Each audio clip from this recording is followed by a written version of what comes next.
de más de 11.000 efectivos de distintos organismos de seguridad del Estado, incluyendo Fiscalía, además, varios ministerios también. Bueno, nos tiene, por ejemplo, la nota de Mundo UR, que activaron la operación, desde el Ejecutivo quiero decir, para desarticular y poner fin a las bandas de delincuencia organizada y demás redes criminales que realizan sus actos ilegales desde esas instalaciones carcelarias. Algunos de ellos, agrega una nota del Nacional, forman parte del Tren de Aragua, esta organización que tiene presencia ya en países como Ecuador, Perú, Colombia y Chile. Nosotros vamos a tratar estos primeros minutos de esta hora ese tema con varios expertos y queremos comenzar con un reporte de nuestro compañero Román Camacho, quien es, como saben, periodista de La Fuente de Sucesos, es reportero de Unión Radio, y a él consultamos sobre quiénes conforman el Tren de Aragua, cómo funciona la cárcel de Tocorón, para luego tener un acercamiento aún mayor, hacer zoom en Tocorón con Carmen Elisa Pecorelli. Pero escuchemos primero a Román Camacho. Bueno, el Tren de Aragua inició en el año 2005 como un sindicato de una construcción ferroviaria que se estaba llevando en el estado de Aragua. Luego unos de sus miembros conocieron a varios pranes que estaban y delincuentes que estaban en la cárcel de Tocorón, y en el año 2014 se formaliza como tal el pranato en el penal de Tocorón, bajo la figura del Tren de Aragua, bien establecido como la organización criminal que conocemos hoy en día. La mayoría de sus delincuentes son mismos presos que se encuentran en ese centro penitenciario. La población hasta la fecha que se manejaba de manera extraoficial era de unos 5.000 aproximadamente, y de los cuales unos 2.000 formaban parte de la organización criminal. Ellos se dedican a la extorsión. Desde ese centro penitenciario llamaban a los teléfonos de las personas para estafarlas, también para cobrar vacuna. Salían en grandes grupos a secuestrar, ya sea en la regional del centro o a otros estados de Venezuela, y poco a poco se fueron yendo más hacia el narcotráfico y se metieron hacia la región sur del continente, lo que es la parte hacia Chile, Colombia, Perú y Ecuador. Entonces ellos ya tienen células en esas áreas. Niño Guerrero, que es Héctor Rutherford Guerrero, se fugó junto con su lugarteniente y todos sus luceros, que eran las personas que protegían al PRAN como tal. Se maneja que en horas de la noche ellos se enteraron del operativo y salieron por los túneles que se encuentran debajo de la cárcel de Tocorón, y se desconoce su paradero. Y bueno, este centro penitenciario se convirtió como una especie de ciudadela para todos los privados de libertad. Por esta razón, muchos de los detenidos que protestaban en otros penales y exigían traslados era hacia esa cárcel. Es la voz de Román Camacho, periodista de Sucesos, reportero de Unión Radio. A través de él y sus redes, conocimos muchas de las imágenes, de los videos, no solamente del operativo, también de los túneles a los que ahora hacía referencia hacia el final de su reporte. Bueno, les decía que también conversaremos, como lo vamos a hacer, con Carmen Elisa Pecorelli, quien es corresponsal de Unión Radio en Aragua, pero abro paréntesis, y antes de hablar de este operativo, Carmen, vi una foto tuya con un collarín. ¿Qué te pasó? Bueno, buenos días, ¿Cómo Román. estás? ¿Cómo estás? Ayer, justamente cuando regresaba de Tocorón, parados en un semáforo, un carro, venía distraído una persona y nos dio durísimo, chocamos y bueno, aquí estoy, de reposo. Chocaron por detrás y me imagino el Por latigazo, detrás, ¿no? Sí, tengo el latigazo y bueno, un tema ahí cervical, pero estoy bien, gracias a Dios. Bueno, agradecer aún más entonces que nos dediques estos minutos esta mañana, y espero que te mejores muy pronto, Carmen Elisa. Gracias. Carmen, ¿qué viste al llegar, cuando llegaste a Tocorón? Describe Tocorón, describe por fuera, es decir, a medida que te ibas acercando, pero sobre todo describe Tocorón por dentro. ¿Cómo es? Y luego, bueno, te voy a preguntar sobre algunas de las imágenes que vimos, ¿no? Como para confirmar su veracidad. Bueno, primero te quiero contar que para poder llegar caminé casi 2 horas porque había muchos dispositivos militares y policiales en la vía y no permitían sino solo el paso peatonal, que afortunadamente dejaron pasar a los periodistas, pero caminando. Uh-huh. El tramo es muy largo y muy solitario, sin embargo, bueno, me acompañé de algunas personas y logramos llegar. Vimos demasiadas patrullas de cualquier cuerpo de seguridad que te puedas imaginar.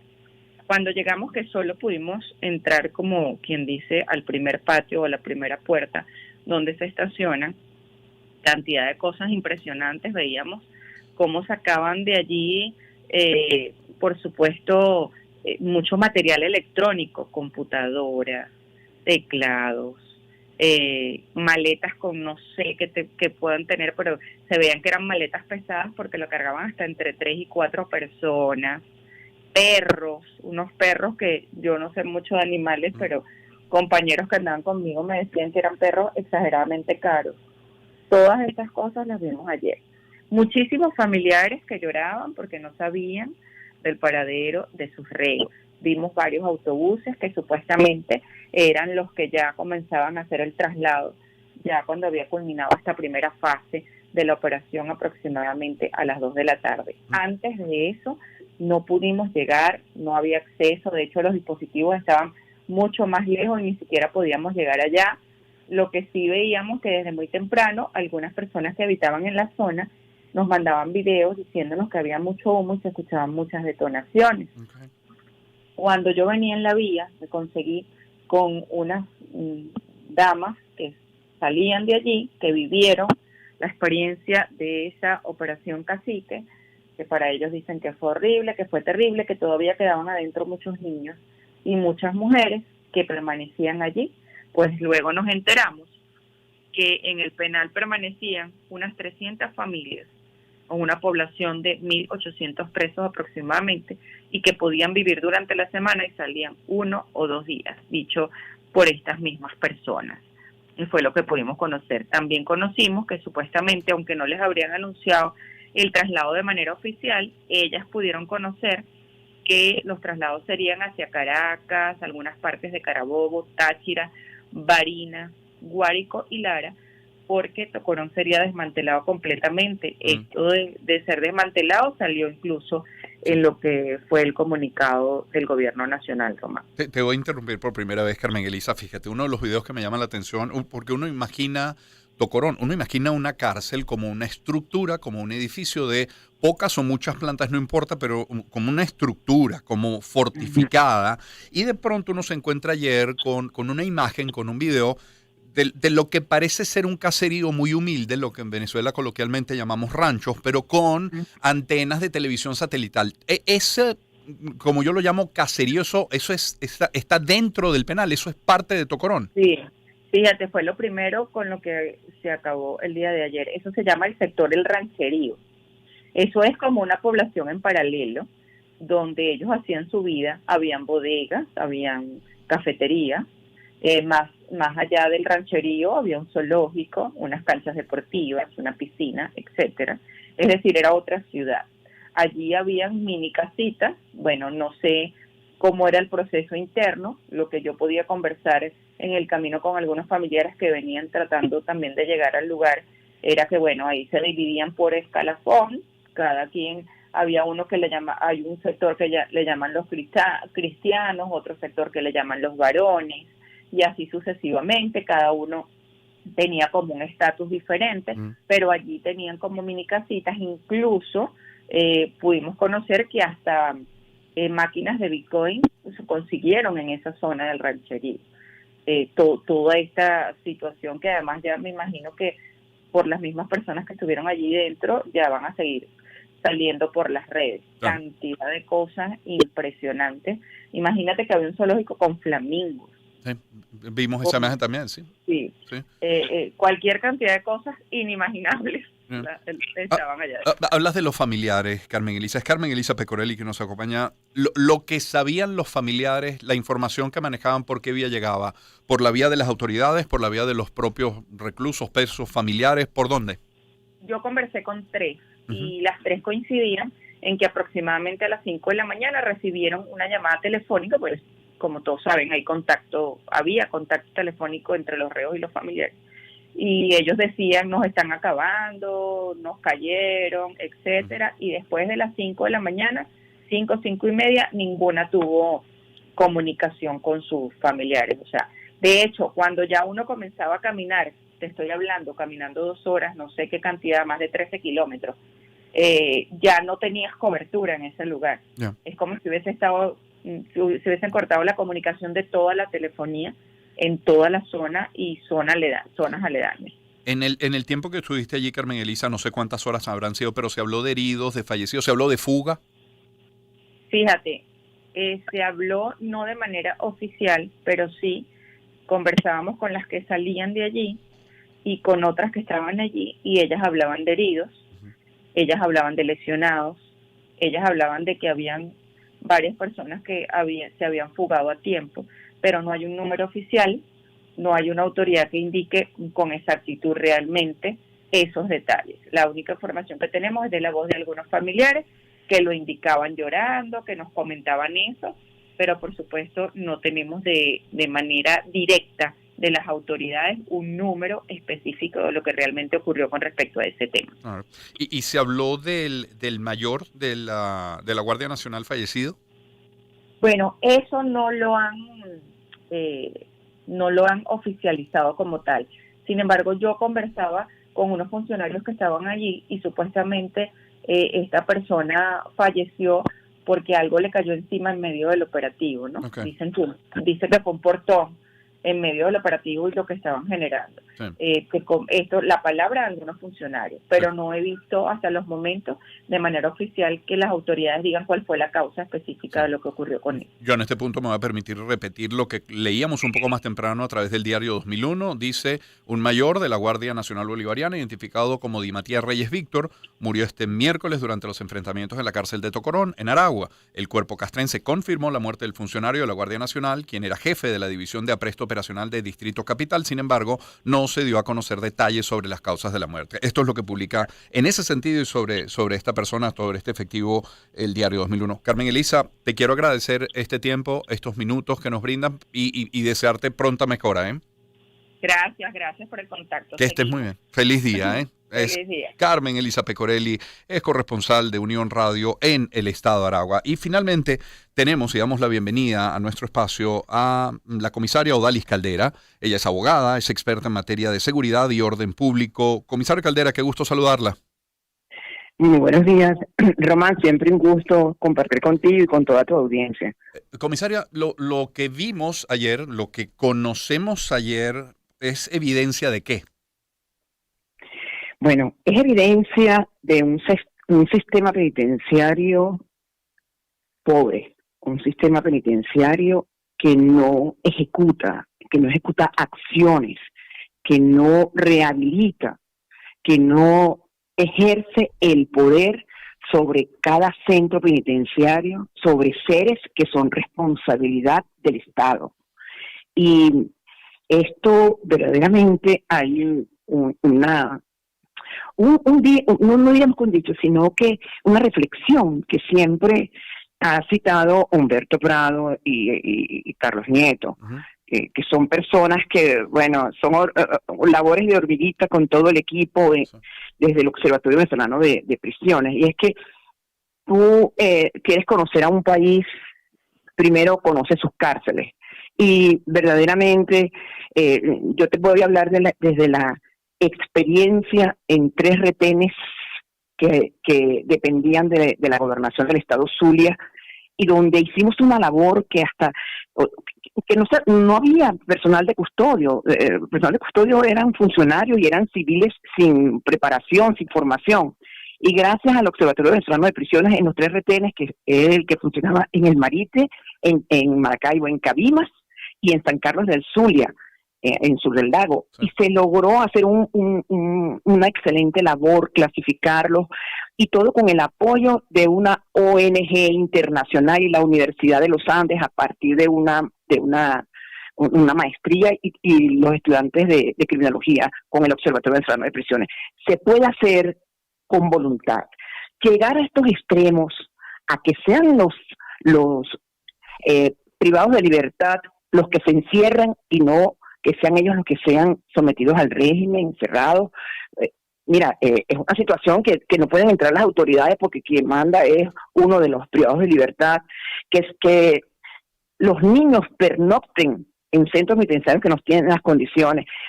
Todo lo que se ha visto por primera vez a la luz pública y que ha salido principalmente a través de las redes sociales, porque la mayor información llega por esta vía.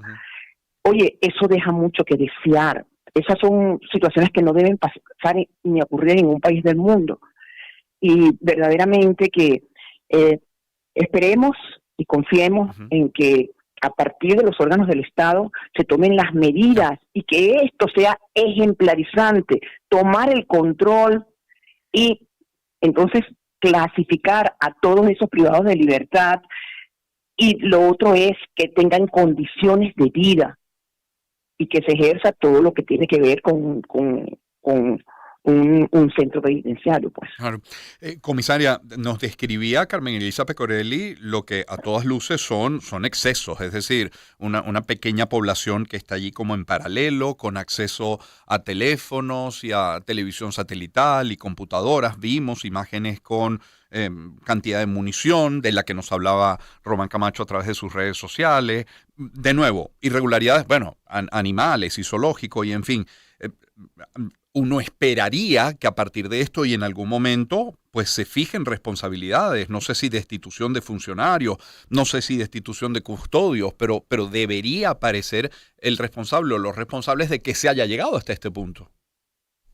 Bueno, el destituir al personal, un personal que era una figura pero que no le permitían ejercer, Román. Yeah. Eso es tener el poder y no poder ejercerlo, o no dejan que lo ejerza. Entonces, el personal de custodia que labora, por ejemplo, en este centro del terror, porque es público, es conocido, que ni siquiera los funcionarios podían ingresar, que la mayoría, imagino que ya te lo dijo Román y te lo dijo pero tiene que ver con que la mayoría de los delitos de extorsión, los sicariatos, robos, homicidios, cualquier cantidad de hechos, la extorsión que estaba radicada y era el centro pues para la extorsión contra el gremio empresarial, no solo del Estado de Aragua, de Carabobo, de Portuguesa, de Yaracuy, una extensión impresionante, y que en las investigaciones lo que se relacionaba era que la gran mayoría provenían del centro penitenciario de Tocorón. Entonces, no se trata de destituir a estas personas. ¿Qué responsabilidad se puede establecer si tenían pleno poder los privados de libertad, los que liderizaban a todos? Porque allí también muchos, la gran mayoría de privados de libertad eran víctimas de los que lideraban en el centro penitenciario de Tocorón. Y no ocurre solo en Tocorón, ocurren en otros centros penitenciarios. ¿Qué se debe? Ya se inició, ya se hizo en este centro. Entonces, no es dejarlo allí, sino que hay que ocuparlo, hay que hacer la distribución, hay que hacer el trabajo con los tribunales y la fiscalía, principalmente aquellas personas que aún ha transcurrido el tiempo de cumplimiento de pena y siguen allá adentro, o aquellos que aún no han recibido una sentencia. Toda esa labor que es vital y necesaria, porque, mira, en un país puede ser muy, muy próspero, pero si no atiende a sus ciudadanos y si no atiende también lo que tiene que ver con sus, vamos a llamarlos presos, porque los presos también son un problema de la sociedad, son un problema del Estado. Entonces, es cuestión de tomar medidas de que realmente exista la voluntad de rehacer, formar al personal de custodia que existía en la universidad, formando a los futuros directores y al personal de custodio. En todo existen currículas en la Universidad de los Andes. Hay mucho que se puede aportar, e incluso las instituciones internacionales, para retomar nuevamente lo que tiene que ver con un verdadero sistema penitenciario. Entonces, esto no quiero con esto que ninguno se sienta señalado, acusado, sino que sencillamente, mira, es una obligación del Estado. Y esto lo que deja ver no solo a la opinión pública nacional, sino también internacional, es que el antro que existía en el Estado de Aragua, en un centro penitenciario, donde quien gobernaba eran los privados de libertad. Comisario Dalís, más allá del cómo llegamos hasta este punto, que es muy importante, Entiendo por lo que dice que es una buena noticia la intervención y que puede ser una mejor noticia dependiendo de lo que se haga a partir de este momento. ¿Es así? Es así, Ok, así es, Román. bien. Comisario, gracias por atendernos esta mañana, ¿eh? Hasta mañana, saludos. Que esté muy bien. Es la Bueno. comisaria Odalis Caldera, abogada, experta en materia de seguridad. Antes habían escuchado a Carmen Elisa Pecorelli, corresponsal del circuito Unión Radio en el Estado de Aragua, y previamente a Román Camacho, periodista de La Fuente de Sucesos, reportero también de Unión Radio. Son las 7:29 de la mañana. En unos minutos